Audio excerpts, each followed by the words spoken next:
I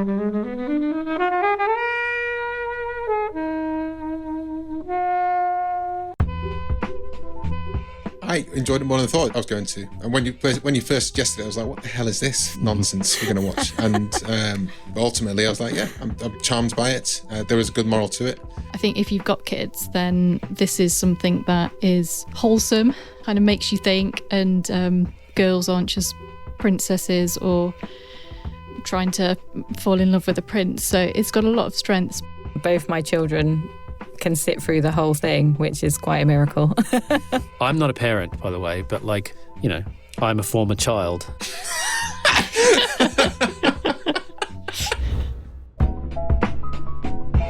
Hey everybody, welcome to this episode of Flixwatcher podcast. I'm joined today by David. Hello. Danni. Hi. Helen. Hi. And we're going to be talking about Hilda and the Mountain King. Thank you as always to the mighty people for the mighty, mighty tunes. And thanks to Ben from Rockwood Audio for his awesome editing skills. Please do remember to write a review and rate us on Apple Podcasts and anywhere you can do where you listen to the podcast, because it really does help us. And you can join in the conversation with us on Twitter At FlixWatcherPod and on Instagram at Flixwatcher. Hello everybody, thanks for joining us today. In our remote Flixwatcher studio, we have Dave and Danni. If you could please say hello and introduce yourselves. And Danni, we'll start with you, please. Hi, my name's Danni Haughan, and I've been in podcasts for quite a long time, actually, probably about, over 12 years. I started out as an audiobooks editor and podcast producer at Penguin, and then I looked after Apple Podcasts for about 8 years until recently moving to Small Wardour to create some wonderful kids podcasts. And I'm Dave/David Smith. I run Wardour Studios, and I'm also a co-creator director of Small Wardour. And I have been a sound engineer, audio producer, latterly a podcaster, worked in audio for quite a while. And yeah, we've got lots of fun kids things going on right at the moment. We'll get Small Audio in a second, but I just want to jump to Danni for a second, because you're one of the first person's names I heard in the podcasting realm by Helen Zaltzman, who recommended you as a way to get your podcast big. I'm sure there's a better grammatical way of saying that. But yeah, you used to be like a liaison between people and iTunes, now Apple Podcasts. Can you tell us a bit about that side of things? Yeah, sure. I mean, I'm going to obviously start by saying how much I love Helen. She's just so amazing. She's been such an amazing force in the podcast world. But when I was at Apple Podcasts, I was the Apple Podcast lead, which meant that I looked after the editorial of the store. So, all the different podcasts that are promoted in the app are actually on the homepage manually curated. By myself for a number of years, and then by someone else now who, she's awesome, and I go there all the time for recommendations. And obviously a huge part of my job was working with podcast creators and hearing about all the amazing things they have coming up, which was, it was just so fun, because it's just, people in podcasts are so amazing, aren't they? And so creative and so interesting. But there are a lot of them, so it was also quite intense.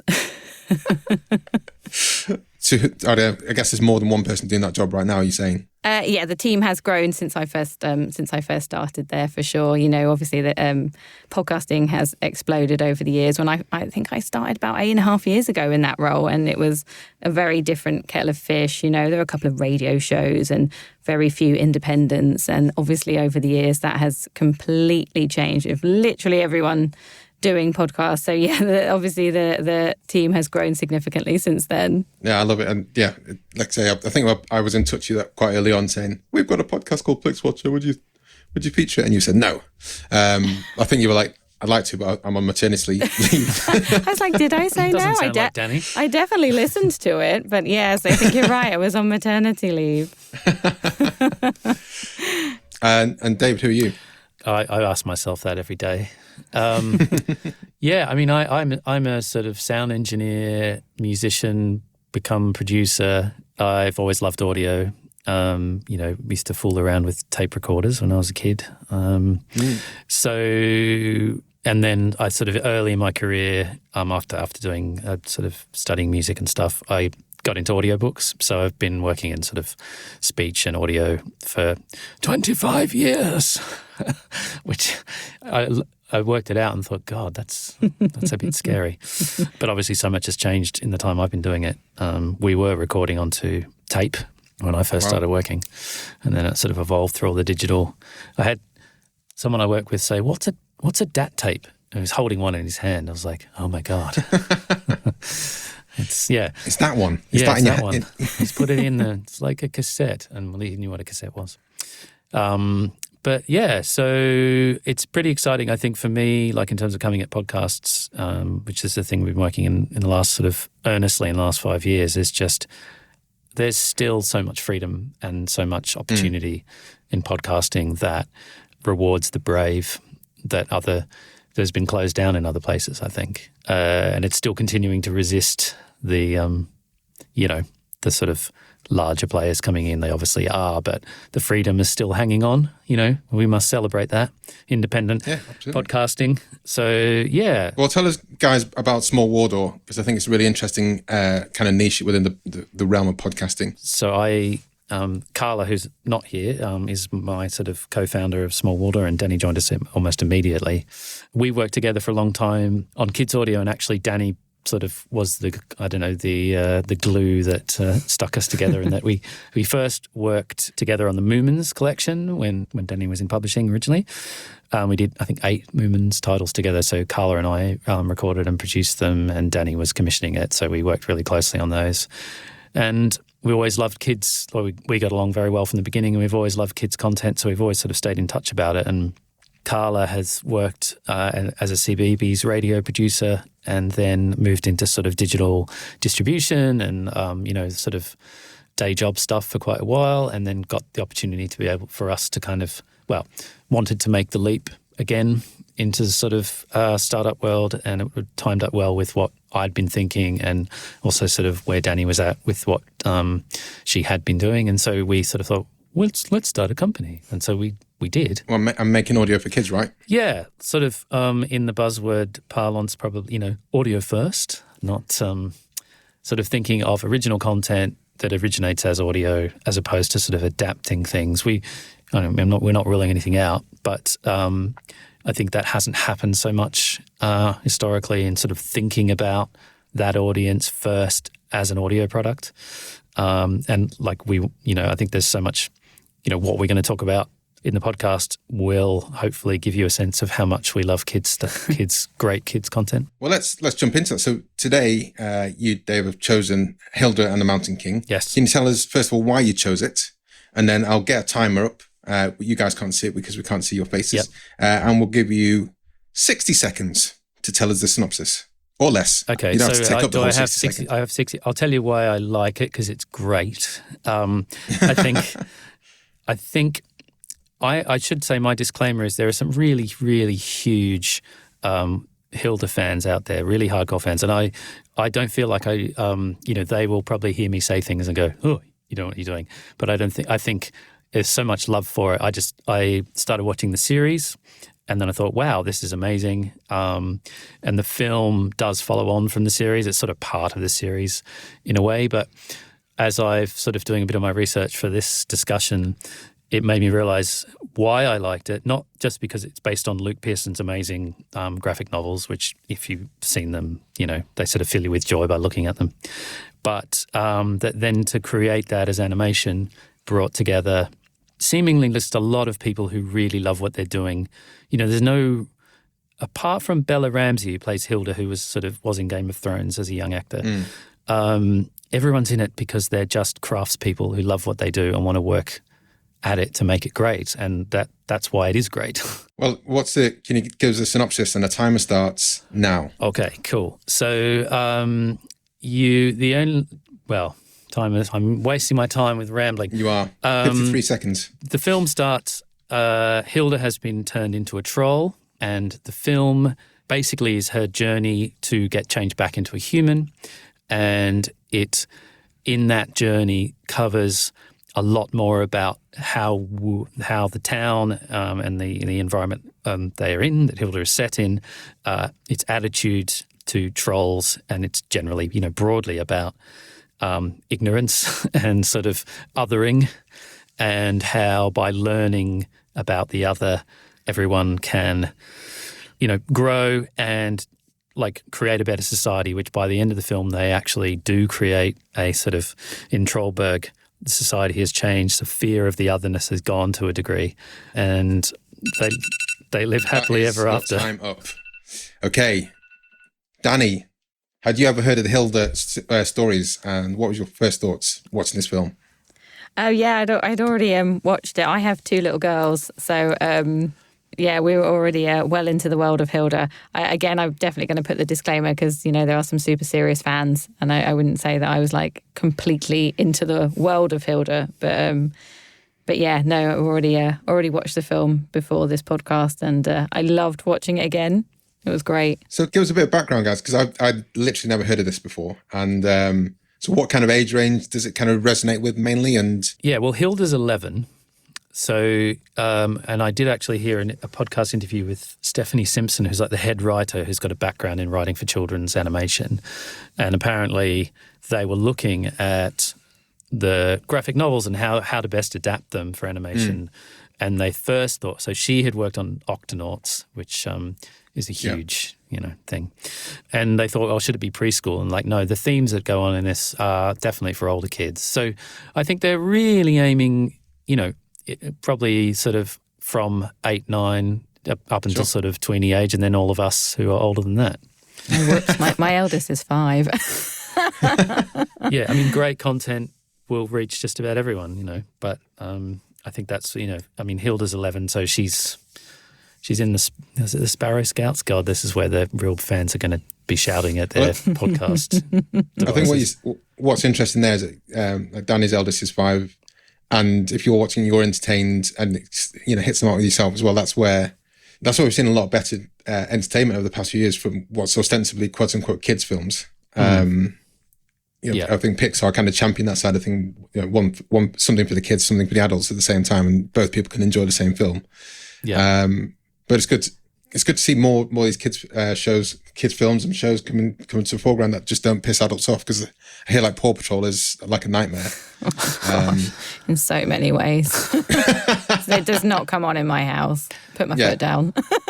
Yeah, I've banned a few TV shows. Cocomelon is something that comes on sometimes, which I would happily throw my shoe at and destroy my TV. But then there's good stuff like Bluey, which is the best thing in the entire world. Bluey's pretty amazing. And the guys, Luke, who made that, there's a universal there in that you were saying earlier about stuff for adults and stuff for kids and everyone can enjoy it. I think what's good about Hilda is they don't actually do that. They just make it really good. They don't sort of have hidden jokes for adults particularly. There are adult characters and they, have their own motivations of things they're doing, but there aren't like I grew up on The Simpsons, there aren't all those double level jokes that can be appreciated. So I think that's a tribute to the writing, obviously the genesis of it, what Luke Pearson created, and they are graphic novels, so they had storylines obviously, but the adaptation for animation I think is so well done. They've really, it's clearly people who care. I introduced my kid to Wallace and Gromit, The Wrong Trousers, literally a couple of days ago, and because he likes penguins, and I thought, okay, let's see if he'll get Still this. like them after. Yeah. He was annoyed at the start because it wasn't Bluey, but then within seconds he was like, now he's like Wallace and Gromit. I'm like, just calm down to him.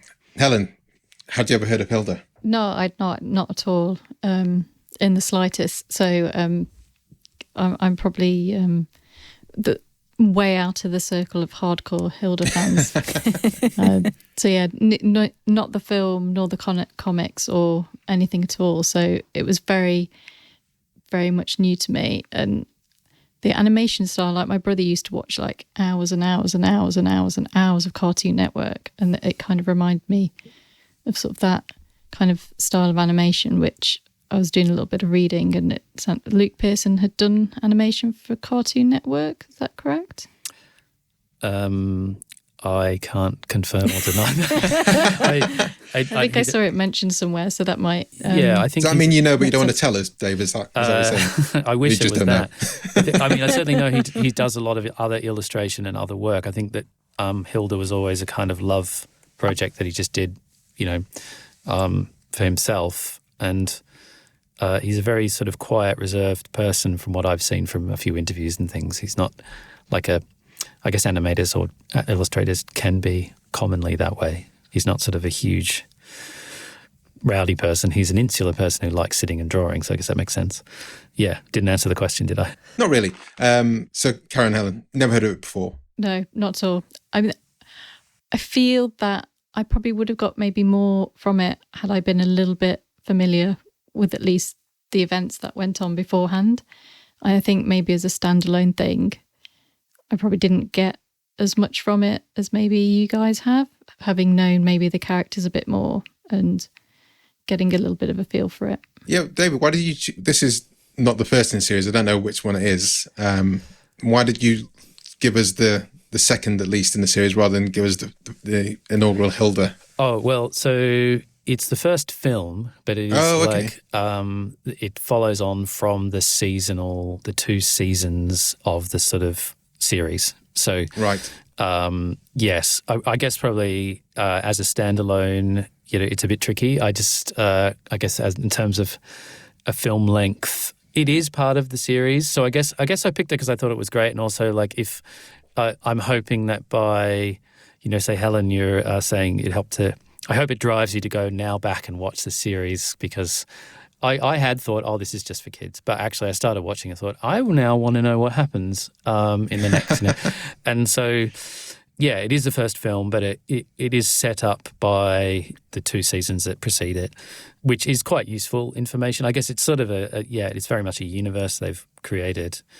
And I presume the next season, which is being made, will obviously pick up from the end of the film. So it is slightly unusual. It was a Netflix production, so it didn't have, as far as I know, a theatrical release. But in terms of sort of the world where Danny and I and Carla are very much in, I thought, oh, this is just a shining example for me of great content. Full stop, but great content for a younger audience. So yeah, that one thing I do like about has always kind of been prevalent since I watched kids' films and animations is having a moral to the story, and that could be like He-Man fighting Skeletor, and then the end just saying, "Don't do drugs, kids." Yeah, like, how's that Not tied in with the story? They just put like an afterthought there. The Chocobot hour. Yeah, but I mean, let's go to yourself, Danny. This has a clear kind of moral narrative to it all the way through. What are your thoughts on how they presented it? Yeah, I think that's one of the reasons I really like it, because I think this is a part of the reason we've kind of started this venture, is that I feel like a lot of kids' content can either be really vacuous and just like really shiny, loud, sparkly nonsense, or it's like really, like you said, crowbarred a moral in there, and it's just like uncomfortable for everyone. So I felt like with Hilda, it was just a part of the world. So it's like Dave was saying about the otherness, I think that's like a really big part of it.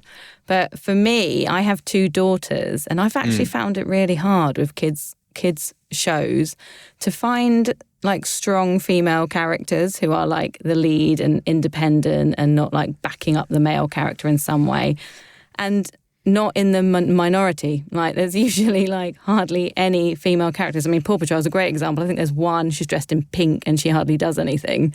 So I was like really excited because my children are both quite they're quite wild. They like to like climb trees and eat leaves and run around in the forest. So I was quite excited to see like that reflected for them in this quite really independent character. And not just Hilda, like all the characters are really independent and strong, and they're not afraid of the natural world. I think that's another thing I really like. They love the wilderness. They love to be out there, like in the dirt and the mud and picking berries. And so I think there's like several different morals running through it that really resonated with me anyway, and made it like quite a great choice for how I wanted to raise my daughters. I think it's not just in film and TV. It's also like amazingly in books as well. There's the amount of kids' books I have that are reading, and there's like no female character in it, and often it's written by a female author And you kind of think, what's going on here? So the amount of times I changed he to she just to like balance it out whilst I'm reading, it's like, it's insane. It's like, I can't believe it still happens. That's funny. I do that as well. But now my 5-year-old started reading. I'm like, uh-oh. Yeah, it's mad. I thought it was a female bear, Mum. Just don't worry about it, kid. Yeah, I mean, I think the thing about the environmental stuff is that, you know, that is who Hilda is. So, like, it's sort of driven by the character. The character's strong, and that, you know, she is interested in the natural world. That's just, it's sort of driven, the plot is driven by, she's a genuine character. She's, you know, she gets cranky and loses her temper and does silly things sometimes. But, you know, the plot is driven by her genuine motivations, which, you know, nothing feels particularly bolted on. And there's always, like David, who's one of her friends, he always has, you know, insects and stuff stuck in his hair, and things like are always landing on his head. And they never really explain why, really. And I like that. I mean, I was a big fan of Peep Show. I'm changing subject here, but Peep Show never went overboard on the Basil exposition stuff. It just would arrive halfway through the story. They had continued their lives in the meantime, and you just had to catch up. And I really liked that, letting you run with stuff and not everything has to be explained. No, it's all good. Helen, you said you knew nothing about it. Were you, enchanted by it in any way, shape or form? I don't know whether I'm going to check out the series. I think for me, I don't know whether this is just because I don't really watch much animation, but I'm not a huge fan of this animation style. And I think it's just my kind of like memory of the Cartoon Network kind of thing, and that I've kind of been spoiled in that I only really kind of dip into animation when it is things like Pixar or Disney or Studio Ghibli, and I'm very much like, impress me with all your detail and impress me with like Ratatouille's rat hair. And this felt a little bit flat for me, but that's just my quite narrow animation. I think between me and you definitely watch a lot more animation than me. And I think obviously you mean? Yeah. I mean, I'd happily go to. For me, it doesn't. Again, it kind of doesn't make any difference whether it's a film that's animated or not. If I like the premise of it, I'll certainly watch it. But I do know it does bizarrely turn a lot of people off. And we've mentioned Will many a time on the show. We have a mutual friend who just doesn't watch any animated film, and we're like, so no Pixar, so no Disney, so no. He's like, no, he must have seen animation either. He wouldn't even like tell us what he has or hasn't seen to make formulate these really strong opinions. He doesn't know what he doesn't know, sort of thing. Yeah, potentially, but he'll happily watch like old westerns. You're like, oh, there's better stuff than that, mate. To watch. Oh, that's really interesting. We love you. Yeah, it's a broad church. The film loving it is world. Absolutely. You know, each to their own. Live and let live. Well, I love the fact that I've met someone like Will who just doesn't. There's completely like, no animation. It does make me like keep me up awake at night sometimes. It doesn't. I think extremes are always hard, and they're like, if you know where people decide to draw the lines, even if you're happy to let them, you're like, no, I have to ask more questions. Why? You know. Yeah. I was like that with some styles of music. I used to be like, I can't do heavy metal, guys. It's not going to work for me. And then you hear one song, you're like, ah. But soft metal, this one's all right. Soft metal, all right. okay. But the rest is crap. like you're all right with Bon Jovi? I mean, I'm all right with John Bovey. Bon Jovi. That's just more cheese, isn't it? It's more like you're in a nightclub and Living in a Prayer comes on and you scream your head to it. I've never once bought an album or a single or not even the greatest hits. I think everyone had the greatest hits. Crossroads. I don't have Bon Jovi. I don't have Bon Jovi's greatest. How many has he got? Well, it was just that one for a while. Yeah. there's a lot. There's more than you think, I'd say. But, you know, you'll have to look. Spotify will have This Is Bon Jovi playlist, which will go longer than you want it to. Like This Is Phil Collins. You go, maybe a bit of Phil Collins, and then you hear 3 and you're like, that's enough. Sorry. I have more Phil Collins than Bon Jovi, because you got the Genesis stuff, you know, I Can't Dance, which is an absolute banger, which I loved when it came out. And then you got the one with he plays the drums at the start. You got the Tarzan soundtrack? Nope, I'm not having that. But it's interesting, isn't it? Like, particularly the other one, DreamWorks, that pretty much every, I think this was probably another thing with me and not really enjoying that much animation, is that every children's film seems to have a popular song that's either just a sequence of all the characters just dancing to it, or they've like slightly changed the words a little bit.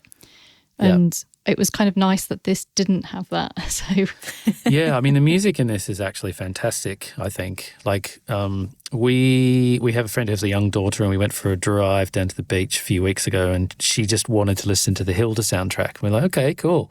And my wife, Taryn, hadn't really watched Hilda, and we were about 40 minutes into it. She goes, is this still the Hilda soundtrack? Because this is kind of like good. It's not like kids' music. And Ryan Carlson's the composer. And again, I think he's a really talented, but probably not famous craftsperson, great musician. The songs, it's great. But it's not like he does occasionally write a bit of music for a montage, which is deliberately and self-aware.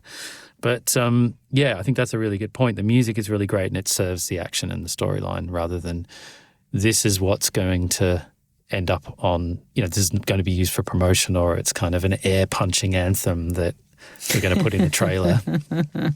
Yeah. That all the kids are singing for like the next 6 months. Yeah, like certain films that are based around ice tend to have done. It won't, there could be a Hilda Arena Spectacular, but I'd be happy to see that. But I just don't know if the songs would be as anthemic. Catchy as punchy. Yeah. I've never seen that one. You haven't seen Frozen? I've not seen Frozen, no. Crikey. Should I? Don't worry, you don't need to see it. Just let it go. Oh, good Lord. On that bombshell, guys. I actually prefer Frozen 2 and the music in it. Controversial choice. Anything else, guys, want to say before we head to the scores? Bring it on. Love Hilda. Ready for the scores. Well, let's head to the scores.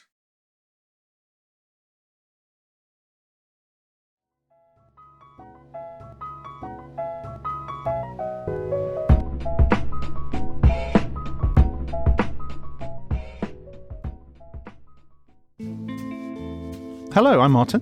I'm Sam. And every week we get together on our podcast Song by Song to discuss the music of Tom Waits. Waits is a writer, musician and performer. You might know him from his 4 decades of songs like What's He Building in There, Downtown Train, Martha, Rain Dogs. Or you might have seen him in films like Dracula, The Fisher King, The Ballad of Buster Scruggs, or, if you made it that far, Licorice Pizza. We're joined every week by guests from various backgrounds and disciplines, and together we take a close listen to his work, analysing the topics and tones he uses in his music, and honestly engaging with one of the most interesting voices of his generation. Listen to our latest season or dive into our back catalogue by visiting songbysongpodcast.com or search for Song by Song in your podcatcher of choice.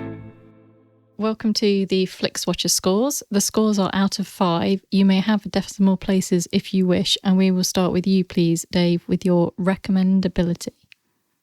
I'm going to go 4.79. And it's only... Have you listened to our episodes before? I have listened to a couple, yeah. Yeah, because a lot of people don't like the decimal places, but you've leaned right into I've leaned in because I really want to give it 5, but I really take Helen's point that if you're recommending it, they need to be sort of up for the whole ride. So I would tell anyone to do it. I would be 5 in terms of enthusiasm, but if sort of thinking about what I'm asking people to do, I probably have to make it just slightly less than 5 because there's a little bit of a mountain of pre-watching to climb, I guess, to get the most out of it. Danni?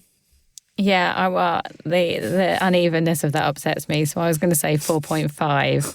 Again, to Helen's point. Well, to 2 of Helen's points actually. It was when I watched it yesterday again. I was like, oh, actually, you do need the series a bit to fully get it. And also, I kind of understood your point around being slightly scarred by Cartoon Network animation. I mean, for me, I really like graphic novels. So for me, it looked very graphic novel. But there have definitely been animations that I've watched where you're right, they have that sort of Cartoon Network look and it immediately puts me off. So I was like, oh, I feel like I would recommend it, but maybe I'd put that in as a warning. Helen? I mean, go with your heart. You can give the numbers that you feel in your heart. Yeah, and there is like specific people. A friend who's got 2 girls who I would recommend this to, but I think if we're sort of talking like my friends on kind of like WhatsApp or like what's hot on Netflix to recommend, I'm probably not going to be recommending this. And I think if you've got kids, then this is something that is wholesome, kind of makes you think, and girls aren't just princesses or trying to fall in love with a prince. So it's got a lot of strengths, but as kind of like a standalone and sort of on the broad spectrum of recommending, I'm going to give it a 3.7. That's a solid pass. Yeah, I'd say it's solid. Yeah. 3.7. All right. Yeah, all right. Solid. I'm going to give it slightly more than Helen. I'm going 3.86. I think you do. I think there's a few caveats. I take points away from caveats. So I'll start at the 5. How easy it is to recommend. And I think there's a few things I'd take down a few notches for. And I think the kind of points that Helen's discussed, take a few notches out of it. But also I think it's, when I started it, I was like, is this started all the way through? Or is this like a flash forward scene that we'll again come back to, and like 10 minutes in, it's still gone back to the start or when this might have happened? So I thought it was a bit discombobulating, even though I know it's ostensibly a kid's film, but I thought it was a bit weird. And so that kind of took me away. I really like the animation style. When I watched like the Gorillas early stuff, for example, that's really kind of janky and has its own really kind of graphic novel-y kind of vibe to it. And I really think it works with the vibrancy. And I think Hilda's and the Mountain King is the same kind of thing. I think the vibrancy of the animation style works with the energy of it as well.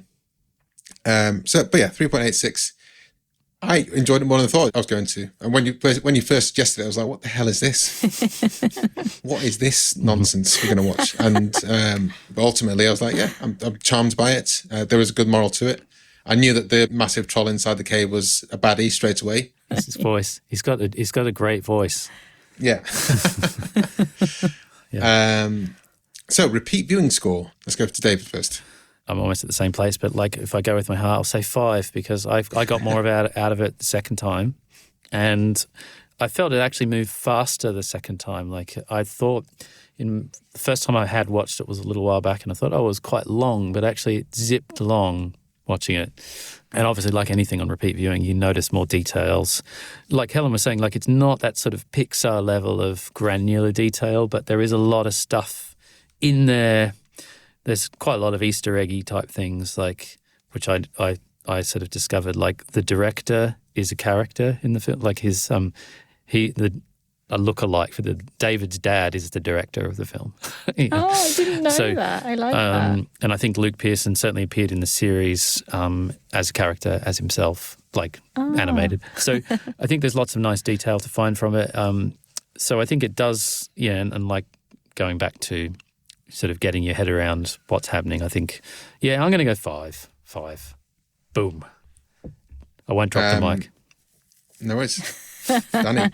Yeah, I was going to say 5 as well, because I feel like I mean, I say this because I have watched it about 20 times. I don't know about your little one, but my little ones, they love the repetition. So, but I've enjoyed it every time. I watched it again yesterday for this podcast, and I get something different from it every time I watch it. Like originally, I was like, I really want to get the kids into this because like I was saying about the strong female characters and the natural world. But when I watched it yesterday, I was like, wow, there's also this really big theme about like maternal love and, like so many like really big, strong maternal characters, like Hilda's mother, obviously, but also the troll mother.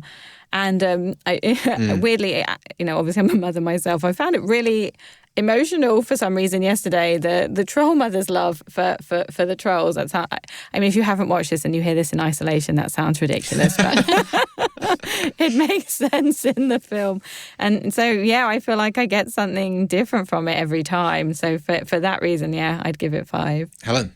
I'm beginning to kind of like learn of the tolerance for repeat viewing for parents. Quite a lot that Yeah, I mean that's an impressive amount of time of rewatching.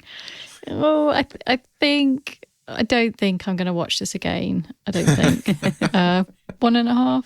Yeah, it's a niche. You'll either, like Danny, watch it 20 times because you probably don't really have a choice, or you'll go, that was nice. There's many other films to watch. Fair enough. I won't watch it straight away, but I will definitely introduce Milo to it maybe a year down the line. He's 2.5 at the moment, so I think, honestly, I'd also rather introduce him to Disney films, which I love first. But yeah, a year down the line, I'll definitely introduce it to him. And, if he takes to it, then I'll watch it a gajillion times. Why not? You'll have no choice. Well, this is it. It goes through phases of watching Bluey episodes, and there's one episode of camping which I've watched at least 2,000 times. Oh, it's a good one. It's a good one. Sorry? It's a good one. It's a great one. It's so nice. And for those people who know the episode of camping, if you put the French subtitles on, Jean-Luc speaks English, and that blew my little mind. Oh. That's a niche deep cut for some people there. So I'm gonna go for 2.5, and revisit this in a year's time. It might be 5, just because I've been forced to strong-armed into it. Small screen score, David. Yeah, I think I'll go a 4 on the small screen, only because, I think it would look amazing on a big screen, actually, and I like and because quite a lot of it happens at night, or without light, like the day and night thing is really important in this film. So I think it could be great. I'm sure there would have been some theatrical screenings of it when it released, at least. It's still great on a smaller screen. I think it would be amazing to see in a cinema because of that kind of, when it's dark, it's really dark, and then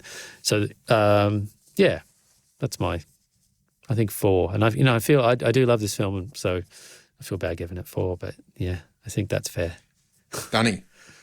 I would say 4.5, just because I feel like the way it is illustrated and the vibrancy of it. I think you watch a lot of movies on TV and it is very flat, whereas I did feel like it is very colourful and vivid and exciting, and I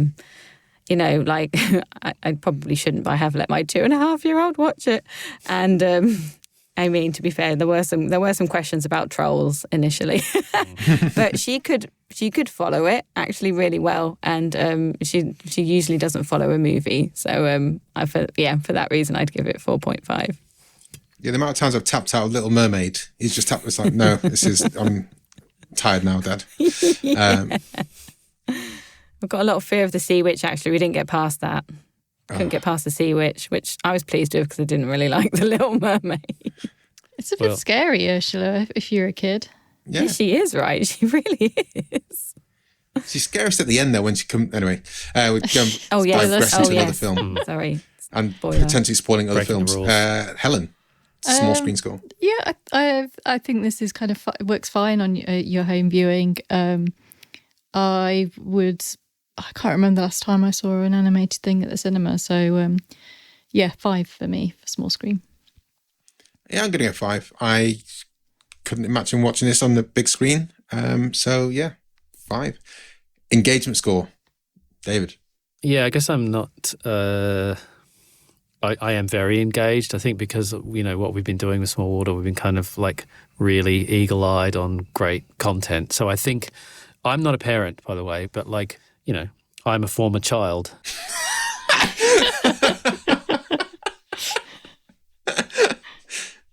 And so, I think in terms of when you, like Danny said, there's, I'm fortunately not forced to watch stuff I don't want to watch. So I guess that's a luxury to have. But I am really engaged with it because I'm enjoying it for the ride. You forget, but I'm also really looking at the nuts and bolts and going, oh God, I really like what they've done. I'm sort of an animation fan to a degree, and I've in a tiny way dabbled in doing a bit myself. So I really appreciate how amazingly well done it is, how there's really conscious decisions made in terms of how it's drawn. There's certain things that, like Hilda's fringe, or if you're American, you would say bangs, cross over her eyeballs, right? And you can still see the outline of her eyeball. Now that's something definitely Luke Pearson chose to do. And I think that's fascinating because it really works. But like you wouldn't, if you were drawing, you go, no, your fringe blocks out your eyeball. Just all those kind of little details anyway, sorry. So I'm making the case and I'm really engaged. So I'm going to say 5. Yeah. Danni? I would say 5 because, I've watched it many times and still enjoy it. So, and yeah, both my children can sit through the whole thing, which is quite a miracle. Helen?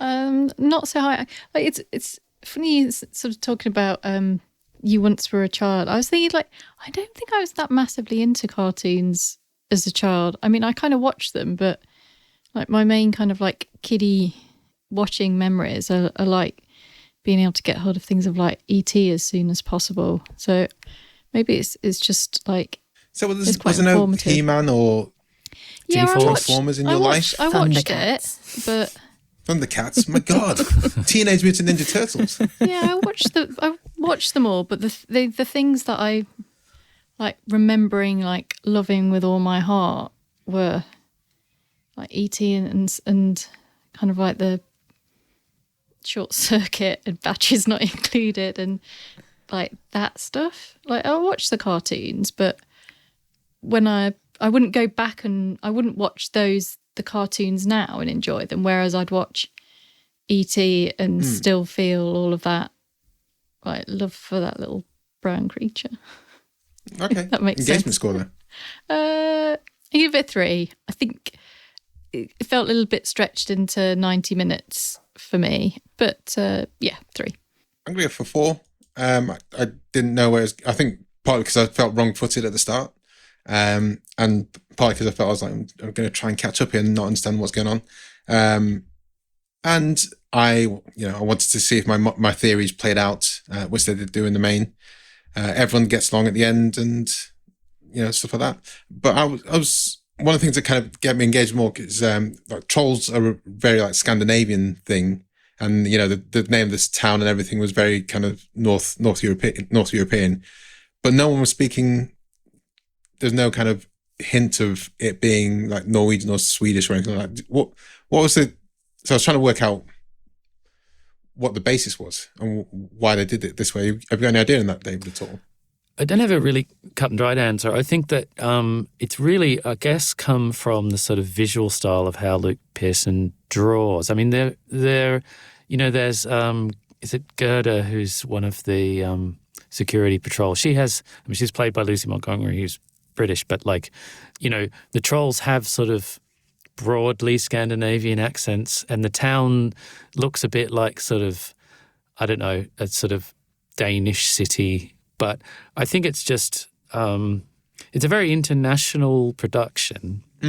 Obviously, a lot of that was in the visual style of what Luke draws. I think they then made conscious decisions about the voice casting in terms of, like David. To me now, I'm Australian, so I'm not the most amazing person at picking accents. Like David's parents sound like Liverpudlian to me, but he sounds Welsh.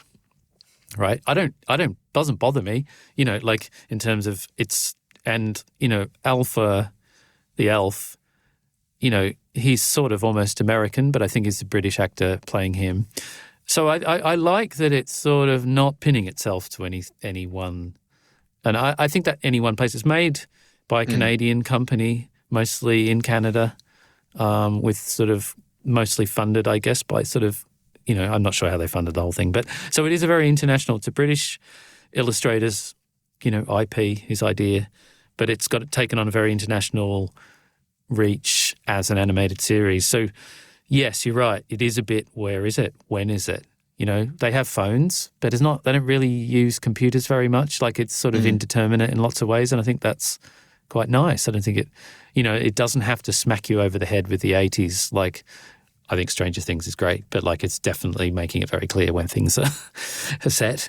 Well, I guess, yeah. I mean, that's, maybe I've spent too much time thinking about it when it's kind of irrelevant.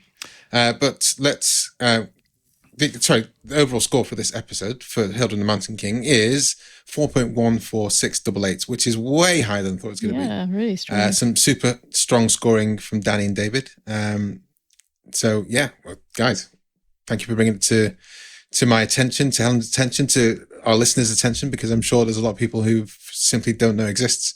And I'm sure there's a lot of people, young and old, who will enjoy it and take good things away from it. So just to briefly recap, where can we find you guys, Small Wardour, and we'll say goodbye to all the listeners. Well, we're at smallwardour.co.uk, and thanks for having us. It's been a pleasure to talk about Hilda. Yeah, it's been really fun. Well, thank you very much, guys. Thanks so much for coming on. Bye. Bye. Thank you. Thank Bye. you. Bye. Enjoyed this episode of Flixwatcher podcast? Why not leave us a 5-star review on iTunes? You can also follow us at FlixWatcherPod on Twitter, and we're at FlixWatcher on Instagram. Thanks as always to the mighty people for their mighty tunes, and Ben from Rockwood Audio for his awesome editing skills. If you're looking to get your podcast edited as sweet as this, get in touch with Ben, and that's Rockwood, ROKK Wood Audio. Tell them Flixwatcher sent you.